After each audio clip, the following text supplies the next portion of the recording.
Bem, começando a falar de análise fundamentalista, a primeira coisa que eu queria falar é do ponto que eu acho mais importante de todos, que é os dividendos, que é quanto que a empresa vai pagar para os acionistas, e também do juros sobre capital próprio, que vai ensinar um pouco da diferença desses dois. Valeu?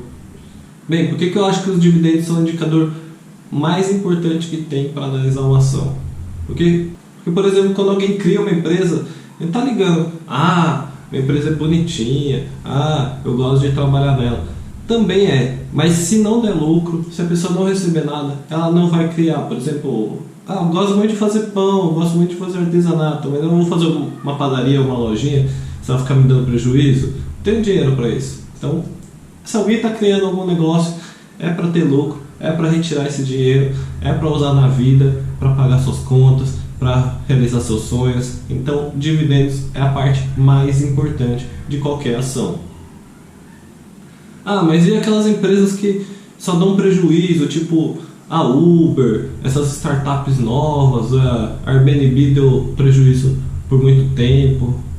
A Uber, como eu falei, parece que agora em 2022 teve lucro finalmente, mas ainda é pequeno perto do preço da ação. Então, por que as pessoas investem nesse tipo de ação se o dividendo é o mais importante? É porque as pessoas têm visão de longo prazo. O Uber tem um potencial de alcançar o mundo inteiro com um custo de operação relativamente baixo e um alcance muito grande, então teria um ganho muito grande nisso. Por que ele está tendo prejuízo agora? É muito marketing envolvido, tem que entrar, criar escritório novo, contratar funcionário, tem que brigar legislação de cada país. Então ele está tentando se expandir pelo mundo todo. Uma vez que ele conseguir se expandir por todos os países do mundo, os lucros vão começar a cair e vai ter pagamento de dividendos muito bons para esses acionistas. Pelo menos é o que eles acreditam. Então vale a pena você investir quando a Uber está barata, mesmo que você não receba dividendos por alguns anos, e daí lá na frente você vai receber dividendos bem gordos, e é isso que os acionistas estão apostando. É lógico que você pode comprar agora e lá na frente vender para outra pessoa que está mirando somente os dividendos e uma visão de curto prazo, e não uma visão de longo prazo como você teve agora, ou quem investiu lá no começo da Uber, tá?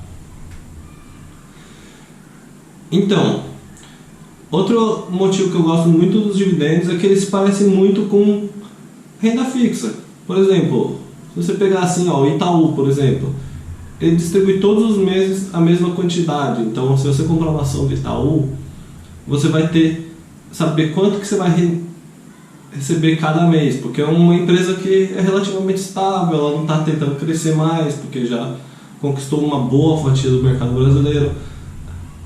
A probabilidade dela abocanhar de outro banco é pequena, mas também de perder também é pequena, então ele consegue ali manter uma certa estabilidade.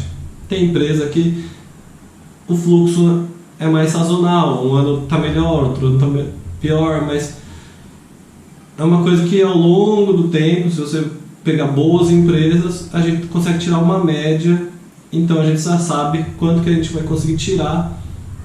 E também projetar um pouco de crescimento, porque o mundo está em constante crescimento, então a probabilidade é que terá mais produtos no futuro, mais coisas, então a probabilidade é que tudo vai se valorizar, desde que continuemos sendo produtivos.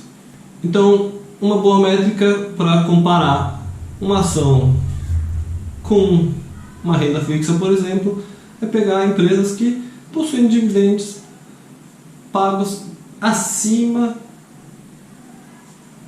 do valor da Selic, que a gente tem alguns, eu vou colocar aqui na tela, tá bom? Não é uma recomendação de investimento, isso também é uma coisa momentânea, não quer dizer que eles vão continuar sendo recorrentes, mas só para mostrar que existem algumas possibilidades. Além disso, as empresas nem sempre pagam tudo de dividendos. Empresas do setor elétrico, normalmente, elas não têm muito o que investir, elas estão em um monopólio. Então, tipo, aqui em São Paulo é Enel, Então elas não vão competir com outra empresa, então elas podem distribuir tudo que elas ganham em dividendos. Agora outras empresas que estão competindo, estão entrando no mercado, então talvez elas tenham que investir uma grana, então elas vão pegar o lucro delas, retirar um pouco para investimento, para poder investir na própria empresa, crescer e lá na frente pagar os dividendos melhores. Então nesse tipo de caso vale a pena aceitar um dividendo um pouco menor que a Selic, mas projetando uma valorização da ação e dos próprios dividendos lá no futuro. Então vai de cada perfil de investidor, se você pensa uma visão mais de curto prazo ou uma visão mais de longo prazo, ou simplesmente se você quer diversificar e querer alguma ação que pague regularmente e algumas ações de crescimento que você está projetando que lá na frente ou vai ganhar mercado ou o setor que ela está envolvida vai crescer e daí todas as empresas vão acabar subindo de valor e pagando mais dividendos, tá? Bem, outra coisa é a periodicidade de pagamento de dividendos. Existem empresas que pagam todos os meses, pagam dividendos, empresas que pagam a cada 2 meses, 3 meses, 6 meses ou até uma vez por ano. Mas uma coisa que é certa é que normalmente as empresas pagam uma quantidade por ano. Então não importa, tipo assim, ó, comprei uma ação, era de R$100, ela está pagando R$1 por mês. E eu tenho outra ação que eu paguei os mesmos R$100 e ela está pagando R$13 por mês. Qual que é melhor? Eu prefiro a de 13, porque eu vou receber R$13 no ano. Se eu pegar R$1 por mês, vai dar só 12. Então, eu acho que o que é muito mais importante é a quantidade somada no ano, mesmo que seja apenas uma vez ou duas, quando é caso de semestral, do que empresas que pagam todo mês. Mas tem gente que prefere empresas que pagam todo mês porque elas conseguem calcular melhor o fluxo. Às vezes você quer pegar essa grana para pagar suas contas, então todo mês vai cair boleto na sua conta para pagar e você precisa dessa grana entrando, mas se você tiver um pouquinho melhor, mais de planejamento, talvez você consiga umas oportunidades um pouco melhores e daí você vai administrando. Tipo, cai uma vez no ano, daí você pega esse dinheiro e vai distribuindo por mês para gastar até cair de novo esses dividendos. Eu vou deixar uma tabela aqui que eu também peguei na internet, que tem algumas empresas que têm pagamentos mensais, trimestrais, semestrais e anuais, tá bom? Bem, para vocês terem alguma noção de quanto que uma empresa paga ou não paga de dividendos, se compensa arriscar um pouquinho a mais em ações ou não, eu vou deixar uma tabela aqui com algumas ações e esses são os dividendos de 2022 e não recorrentes, então tem que ter um cuidado nisso, porque eles podem não ser recorrentes, então eles pagaram em 2022, pode ser que alguma coisa aconteça no futuro, então aconteceu que só pagou aquele ano, então um pouco de cuidado. Eu vou colocar a tabela aqui. Primeiro setor da bolsa de energia elétrica, como eu disse, é um dos melhores pagadores da bolsa, então setor de energia elétrica são seguros porque não tem concorrência, normalmente é concessão de 30, 40 anos, então a empresa vai ficar lá, ela não tem muito o que investir, ela já tem os postes instalados na rua, então é um setor que a galera que curte dividendos gosta muito, tá bom? Setor bancário também, temos poucas opções aqui no Brasil, infelizmente. Eu acho que se tivesse mais opções seria melhor. Eu sigo um canal que é o Pit Money, o cara fala, inclusive ele tem uma visão que ele não investe nada de renda fixa porque ele pensa assim, por que eu vou dar o meu dinheiro para o banco, num CDB por exemplo, para emprestar para outra pessoa o meu dinheiro e ter um lucro em cima dessa operação, sendo que o dinheiro nem é do banco, o dinheiro era meu inicialmente. Então, nesse caso, ele tem uma visão que o banco está ganhando mais dinheiro do que ele na renda fixa. Então, por que ao invés dele emprestar dinheiro para o banco, ele se tornou dono do banco? Então, ele simplesmente vai lá e compra uma ação de banco que também é bem viável, porque ações de Itaú, por exemplo, na ITSA 4, começam com R$10, mas tem de outros bancos por R$40, R$50, não é coisa muito fora da caixinha, tá bom? E além disso, tem aqui algumas empresas do setor de commodities, que é petróleo, minerais ou carne, né? Que a gente tem muito aqui no Brasil, ou até mesmo do setor industrial. Mas lembrando que muitas dessas empresas tiveram lucros muito bons em 2022, que foi um ano bom no mundo inteiro, mas em 2023 o ano não está tão bom assim, então provavelmente esses dividend yields vão cair, tá bom? E aproveitando para falar o que é o dividend yield. O dividend yield é total de dividendos pagos no ano, então se a empresa paga mensal, você tem que somar todos os meses. Se a empresa pagar anual, é só um valor dividido pelo preço da ação. Então vamos supor que a empresa paga R$1 por mês, como aquele exemplo do começo do vídeo. Ela pagou R$12 no ano, dividido por 100, que era o preço da ação que a gente usou. O dividend yield dela está em 12%. E no outro caso que eu dei de exemplo, ela pagou R$3 uma vez só, dividido por 100 dá 13%. Então, quanto maior a porcentagem, melhor é o pagamento dos dividendos, tá bom? E o que é o juros sobre capital próprio? Bem, juros sobre capital próprio é muito parecido com dividendos, só que são pagamentos que as empresas fazem para os investidores, só que ela tem a vantagem de ser antes da empresa pagar o imposto de renda dela. Então, ela pega o que ela lucrou lá, sei lá, 500 milhões naquele período lá de um mês ou um trimestre, daí ela pega uma parte desse lucro e vai repassar para os investidores. Então, é um valor um pouco maior. Só que tem um porém que dividendos, quando cai na sua conta, você não paga imposto, e o juros sobre o capital próprio tem a incidência de 15% de imposto, que a corretora vai recolher. Você só tem que lembrar de ir lá no seu imposto de renda no começo do ano seguinte e declarar naquela aba tributação exclusiva, que daí vai ter lá juros sobre capital próprio, tá bom? Vale a pena pagar um juros sobre capital próprio ou dividendos? Não sei, depende do setor que a empresa está inserida. Às vezes o imposto de renda de pessoa jurídica é maior, às vezes o imposto de renda para pessoa física, que é aqueles 15%, vai ser maior. Então isso é uma decisão da diretoria da empresa. Normalmente ela está mais preocupada em agradar os acionistas, que são os donos da empresa, certo? Uma coisa que eu estava em dúvida aqui, que era, tem muitas empresas que pagam tanto juros sobre capital próprio quanto dividendos, então por que teria essa diferença? Às vezes paga um, às vezes paga outro.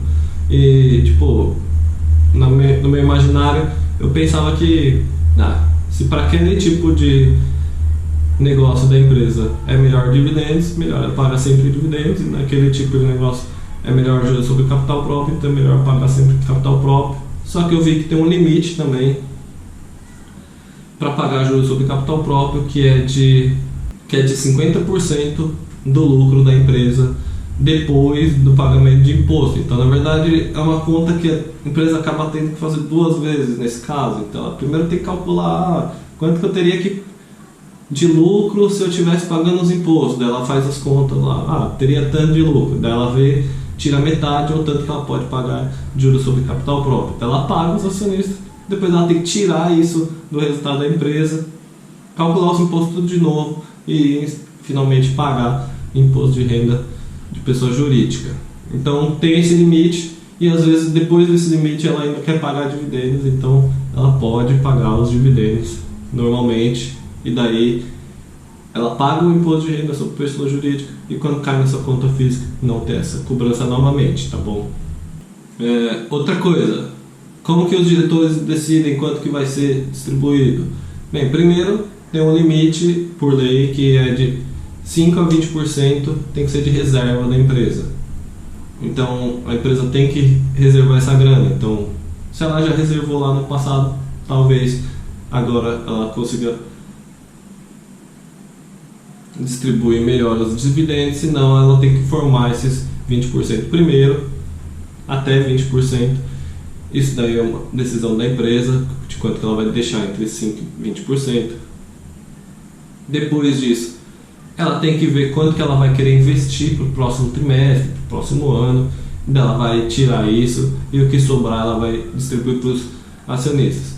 Para a empresa é sempre interessante distribuir porque ela atrai mais investidores, mas ela também tem que pensar em quanto que ela vai ter que investir para o próximo trimestre. Pode ser que ela perca mercado se os adversários, os concorrentes, eles estiverem investindo muito e ela não investir nada. Então tem que equilibrar isso aí. Isso daí também vai fazer parte da decisão da diretoria, tá bom?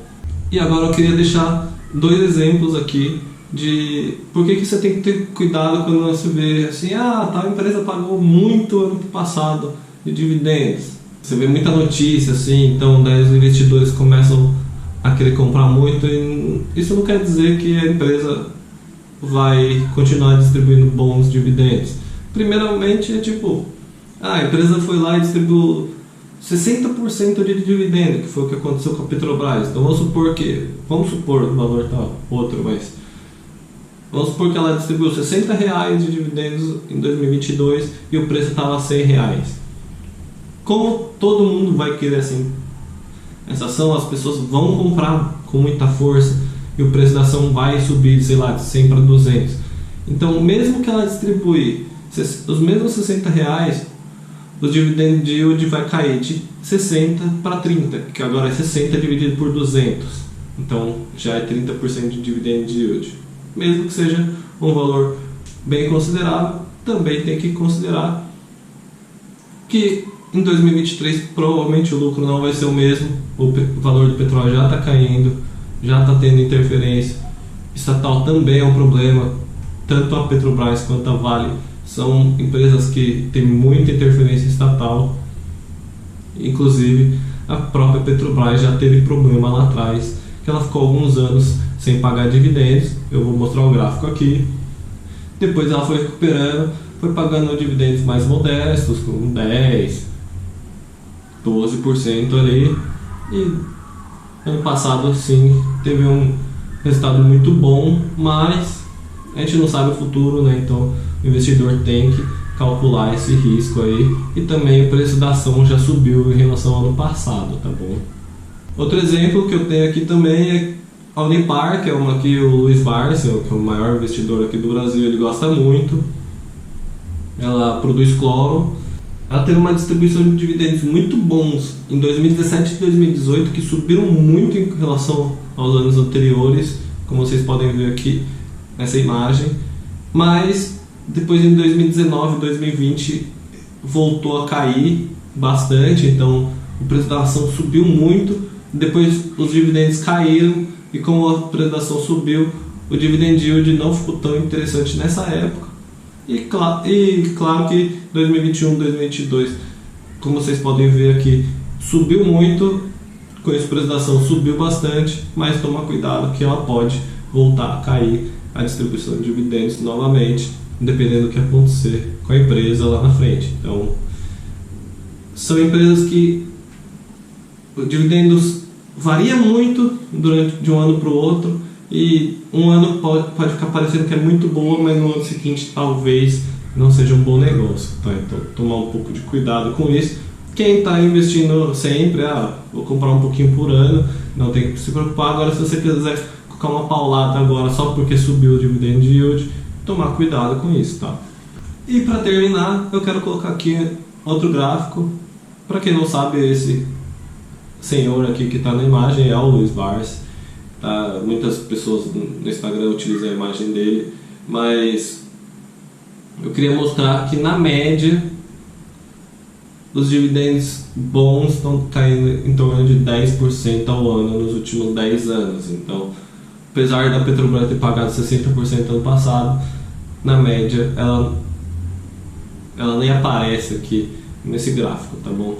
E se você for ver também, as 3 primeiras ações aqui são do setor elétrico, com gás, que é de gás, é considerado setor elétrico também. Então, essas são consideradas boas pagadoras de dividendo ao longo do tempo, tá bom? Mas tá aqui, não é uma recomendação de investimento, mas é um bom início assim para quem quiser começar a estudar essas ações. começar por essas que são uma que tem um histórico muito bom. Isso para quem quer investir em dividendos agora de curto prazo, né? Quem tem uma visão de eu tô vendo uma ação aqui que vai crescer muito e lá no futuro vai pagar bons dividendos, também pode ser uma boa ação. Como eu disse no começo do vídeo, depende do perfil de cada investidor. E é isso aí, se vocês gostaram dessa dica, deixa aquele like e vamos continuar com outros indicadores fundamentalistas nos próximos vídeos. Então já segue, ativa o sininho. Valeu!